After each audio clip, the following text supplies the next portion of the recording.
لوگ تو کہتے ہیں کہ مولانا فضل الرحمان کا اقتدار کے بغیر، حکومت کے بغیر گزارا نہیں ہوتا، لیکن یہ جو آج کی پریس کانفرنس کے بعد مولانا فضل الرحمان ہمیں نظر آ رہے ہیں، یہ کوئی بدلے بدلے سے مولانا ہیں. یہ وہ مولانا نہیں ہیں کہ جو ماضی میں رہے ہیں. ان کا جو باڈی لینگویج تھا، انہوں نے جس طریقے سے بات کی، جس طریقے سے انہوں نے للکارا، اسٹیبلشمنٹ کو للکارا، اب لگتا یہ ہے کہ وہ جس تحریک کی بات کر رہے ہیں وہ ایک عام تحریک نہیں ہوگی.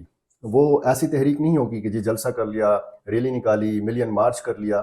یہ مجھے لگتا ہے کسی اور قسم کی تحریک ہے. اور اس پریس کانفرنس نے یقینی طور پر مسلم لیگ نون کی قیادت کو بھی پریشانی میں مبتلا کیا ہے. اس پریس کانفرنس نے مولانا کی پیپلز پارٹی کی قیادت کو بھی پریشانی میں مبتلا کیا ہے، کیونکہ مولانا فضل الرحمان کا جو کردار رہا ہے جوڑ کے حوالے سے زیادہ، کیونکہ انہوں نے ہمیشہ مختلف سیاسی جماعتوں کو اکٹھا کیا ہے. اور پچھلے دور میں ہم نے دیکھا جب عمران خان کے خلاف تحریک عدم اعتماد پیش ہوئی تھی تو مولانا فضل الرحمان اس قافلے کے سربراہ تھے، پی ڈی ایم کے سربراہ تھے، اور پھر انہوں نے باقاعدہ اس چیز کا کریڈٹ لیا کہ جی ہماری کوششوں سے عمران خان کی حکومت جو ہے وہ گری. اب صورتحال کیا ہے؟ جی جو الزام پی ٹی آئی نے لگایا تھا امریکہ کے اوپر، وہی الزام مولانا فضل الرحمان امریکہ کے اوپر لگا رہے ہیں.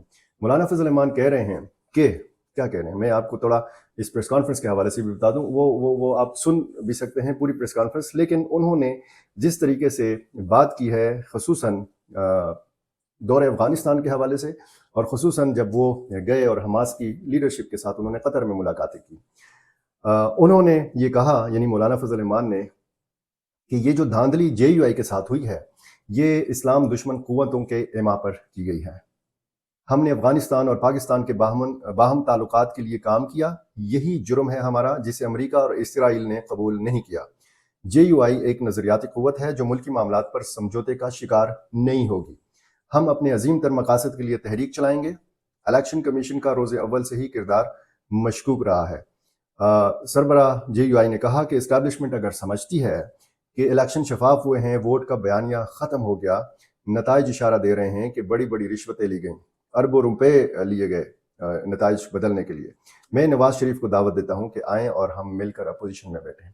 یہ بڑی گہری بات کی ہے مولانا فضل الرحمان نے، اور وہ ایک اشارہ دے رہے ہیں کہ جی اگر اس وقت اپوزیشن میں مسلم لیگ نون بیٹھے گی تو جو اسٹیبلشمنٹ نے کیا ہے، جو اسٹیبلشمنٹ کرتی رہی ہے، کم از کم اس چیز کا راستہ روکا جا سکتا ہے. اور انہوں نے یہ بات جو ہے، میں آپ کو مزید بھی اس حوالے سے بتاؤں کہ انہوں نے جو ہم نیوز کے ساتھ اسما شیرازی کے ساتھ انٹرویو میں باتیں کی، وہ بھی بڑی دلچسپ ہیں. انہوں نے کہا کہ نواز شریف ایک نیا لاڈلا ہے.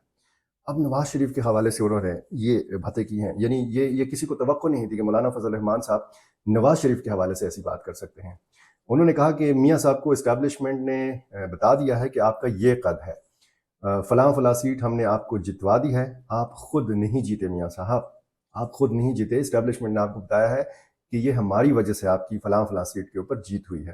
تو پھر مولانا فضل الرحمان صاحب یہ بتانے کی کوشش کر رہے ہیں کہ جب اسٹیبلشمنٹ کی وجہ سے آپ نے فلاں سیٹ جیتی ہے تو آپ کی کیسی حکومت ہوگی، اور یہ کس قسم کی حکومت ہوگی، اور یہ کتنی مضبوط حکومت ہوگی. اور ظاہر ہے کہ مولانا فضل الرحمان یہی بتانا چاہ رہے ہیں کہ بہتر یہ ہے کہ آپ اپنی سیاست کو مزید خراب کریں. جس طریقے سے ان کا ایکسپیرینس ہوا 16 مہینے کا پی ڈی ایم کی حکومت، تو مولانا فضل الرحمان کم از کم اپنی جماعت کے لیے، جے یو آئی کے لیے یہ رسک نہیں لے سکتے. اور انہوں نے فیصلہ کیا ہے، 2 ٹوک اعلان کیا ہے کہ ہم اپوزیشن میں بیٹھیں گے اور ہم حکومت کا حصہ نہیں ہوں گے. انہوں نے یہ بھی کہا کہ لاڈلے اب بڑھ گئے ہیں، لیکن جب لاڈلے بڑھیں گے تو لالے بھی پڑیں گے.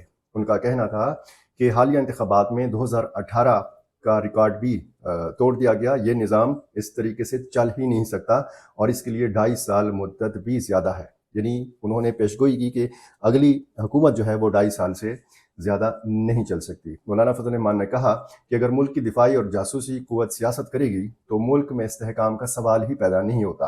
اسٹیبلشمنٹ سیاست سے دستبردار ہو جائے، یہ واحد حل ہے. میں چیلنج کرتا ہوں، ایک سیٹ پر سودے بازی ہوئی ہے. یہ مولانا فضل الرحمان کی پریس کانفرنس کا خلاصہ ہے. یہ ساری باتیں، آج کی جتنی بھی باتیں انہوں نے کی ہیں، انہوں نے ایک قسم کا پریشانی میں مبتلا کر دیا ہے. اور اب یہ سوال اٹھایا جا رہا ہے، کچھ لوگ کہہ رہے ہیں کہ اگر مولانا فضل الرحمان کو صدر مملکت کا عہدہ آفر کیا جائے تو کیا اپنے اس بیان سے یا آج کی پریس کانفرنس میں جتنی باتیں انہوں نے کی ہیں ان سے وہ دستبردار ہو سکتے ہیں؟ کیا وہ یو ٹرن لے سکتے ہیں؟ کیا وہ اپنے موقف سے پیچھے ہٹ سکتے ہیں؟ اگر ان کو بلوچستان میں حکومت بنانے دی جائے اور اس کی سربراہی دی جائے، گو کہ وہاں پہ نشستیں اتنی نہیں ہیں، تو کیا مولانا فضل الرحمان اپنے موقف سے پیچھے ہٹ سکتے ہیں؟ اب یہ بہت اہم سوالات ہیں۔ مولانا فضل الرحمان کا جو آج کا لہجہ ہے وہ بتا رہا ہے کہ مولانا فضل الرحمان نے کوئی یو ٹرن نہیں لینا۔ مولانا فضل الرحمان اب میدان میں اتر چکے ہیں۔ مولانا فضل الرحمان نے کہہ دیا ہے کہ فیصلے اب ایوان کے اندر نہیں ہوں گے، فیصلے اب کہاں ہوں گے؟ میدان میں ہوں گے۔ اور اسی چیز کو لے کر جو ہے صورتحال کافی بگڑ چکی ہے۔ یہ رانا ثناءاللہ نے ابھی ایک انٹرویو دیا ہے، میں دیکھ بھی رہا ہوں، اور انہوں نے بھی بڑا سخت تنقید کی ہے مولانا صاحب کے اس بیان کے اوپر کہ وہ اس چیز سے اتفاق نہیں کرتے کہ جی پارلیمنٹ کے اندر نہیں میدان میں فیصلے ہوں گے، اور کیا سب کو نہیں تھا پتا کہ جے یو آئی کا نتیجہ کیا برآمد ہوگا۔ مولانا فضل الرحمان جب افغانستان کے دورے پر تھے تو ان کے مخالفین نے بڑا الزام لگایا تھا کہ مولانا فضل الرحمان دراصل اپنی سیاسی جماعت کے لیے سیاسی فائدہ حاصل کرنا چاہتے ہیں، اور وہ اس چیز کا پھر فائدہ اٹھائیں گے انتخابی مہم کے دوران۔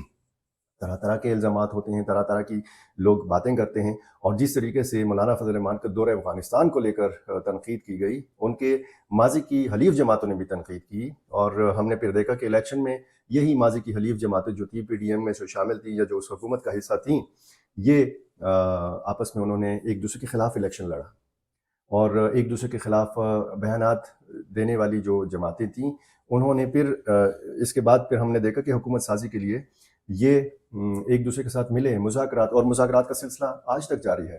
29 فروری تک حکومت سازی کا امکان ہے، اور 16 فروری سے دمادم مست قلندر جو ہے وہ شروع ہونے والا ہے۔ ایک طرف جماعت اسلامی جو ہے وہ بھی دھاندلی کا الزام لگا رہی ہے، عوامی نیشنل پارٹی نے بھی تحریک کا باقاعدہ اعلان کر دیا ہے دھاندلی کے خلاف، پی ٹی آئی آلریڈی میدان میں ہے، سڑک کے اوپر ہے، سڑک پر لوگوں کو ذلیل و خوار کر رہی ہے، اور اس طریقے سے اگر مولانا فضل الرحمان بھی میدان میں اتریں گے، اور ان کا ابھی معلوم نہیں کہ ان کا یہ میدان میں فیصلے کا مطلب کیا ہے، کیا وہ بھی اسی طرح سڑک پہ آئیں گے؟ اگر وہ سڑک پہ آئیں گے اور لوگوں کو ذلیل و خوار کریں گے تو ظاہر ہے کہ ان کی سیاست کو بھی نقصان پہنچے گا۔ جو بھی سیاسی جماعت سڑک پہ آئے گی، جو بھی سیاسی جماعت سڑک بند کرے گی اور عام لوگوں کا جو ہے وہ جینا حرام کرے گی، تو ظاہر ہے کہ لوگ پھر گالیاں بھی دیں گے، لوگ بد دعائیں بھی دیں گے، لوگ بدزن بھی ہوں گے۔ تو جو بھی سیاسی جماعت اپنا اپنا احتجاج جس طریقے سے بھی جس حکمت عملی کے تحت ریکارڈ کروانا چاہتی ہے، فورمز موجود ہیں، ان کی بلڈنگز موجود ہیں، ان کے سامنے جائیں، وہاں پہ احتجاج کریں، پرامن دھرنے دیں، پرامن احتجاج کریں، میڈیا کا استعمال، سوشل میڈیا کا استعمال کریں، لیکن ان عام لوگوں کا جینا حرام مت کریں کہ جو ہسپتال جانا چاہتے ہیں، جو اپنے کاروبار کی جگہوں پہ جانا چاہتے ہیں، جو ایک شہر سے دوسرے شہر تک کا سفر کرنا چاہتے ہیں۔ تو سلسلہ جو ہے اگر اسی طرح رہے گا تو پھر بہت صورتحال خراب ہو جائے گی، اور لوگ جو ہیں مزید بدزن ہوں گے۔ اب اگر مولانا صاحب نے دعوت دے دی ہے مسلم لیگ نون کو کہ جی آئیں ہم اپوزیشن میں بیٹھیں، تو مسلم لیگ نون نے تو یہ نہیں ماننا۔